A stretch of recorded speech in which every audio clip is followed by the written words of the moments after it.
This is a patient referred with recurrent vitreous hemorrhage and glaucoma after a sutured Envista lens was placed. Retroillumination shows iris transillumination defects, and this sharp cut edge of the haptic has eroded through the iris and can be seen here. There is also a lot of inflammation in this area, and that's because one of the Gore-Tex sutures has eroded through the sclera. So this will need to be removed as well. So here we are going to start our case. We placed 3 pars plana trocars, and we're cleaning up some of the blood, some of the vitreous hemorrhage here. And here I'm retracting the iris with a Kugel hook to expose the sutured positioning hole. And I'm going to place an iris tractor to hold the iris back so I can use 2 hands to deal with this problem. So now I place an iris tractor on this side, and here I'll make a second sclerotomy behind my clear cornea incision so I can put an iris retractor right here and expose this other side as well. So I'm going to hold the positioning hole of the Envista lens and cut this suture with a sharp 23 gauge vitreoretinal scissor. I can now pull the suture out with a micrograsper. We'll do the same thing on the other side. I'm holding the lens so it doesn't fall back as I cut the Gore-Tex suture with a sharp vitreoretinal scissor through a paracentesis.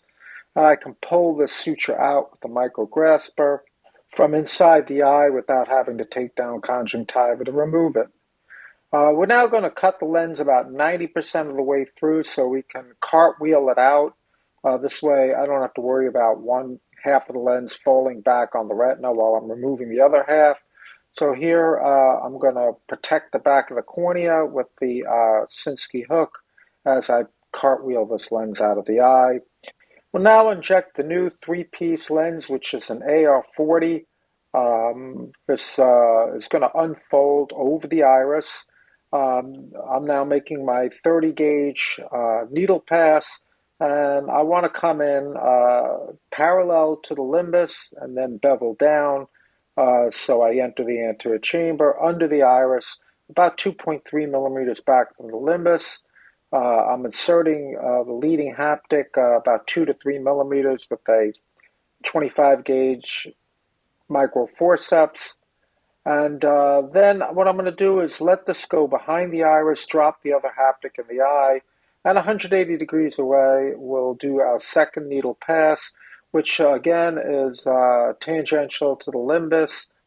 And after creating a tunnel about the same length as the other side and adequate to secure the lens, I'm going to push the optic away from me with the needle tip so I can grab the haptic about 2 or 3 millimeters from the tip, which gives me enough haptic, but not too much to work with, so I can insert this haptic cleanly into the 30 gauge needle. We're now going to retract both needles at the same time, which will externalize both haptics. Here's the left side coming out. I can let go there. Now I'll pull the right side out, and both haptics are externalized. We'll use the hot tip cautery to melt the flange, and we push this through conjunctiva and tenons to make sure that it's completely within the tunnel and that the conjunctiva and tenons are free over it, mobilized so they don't snag it. Now we're going to remove the blood, any blood that's still in the back of the eye, and you can see the transillumination defects in the iris from the previous lens. The vitrectomy is completed. We're going to irrigate the cornea a bit, and the lens is well centered. Now I'm going to bring the pupil down, and I want to do a goniotomy for this patient because he does have glaucoma. So I'm going to use an Omni cannula and insert this into Schlemm's canal.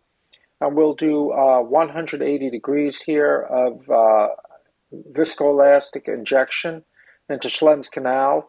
I'm now retracting this cannula, which injects viscoelastic as I retract. I'm now going to flip it over and insert the cannula into the other side of Schlemm's canal and inject it in 180 degrees and retract it, which will viscodissect Schlemm's canal.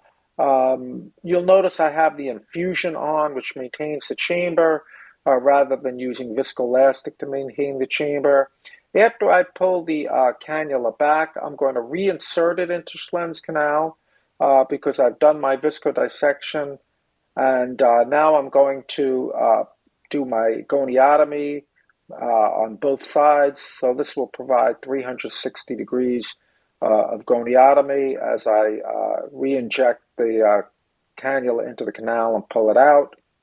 And now with the eye infusion turned down a little bit to about 16 IOP, I'm going to do an LRI to reduce the cornea astigmatism the patient had. The trocars are removed and the case is completed. Thank you for your attention to this case.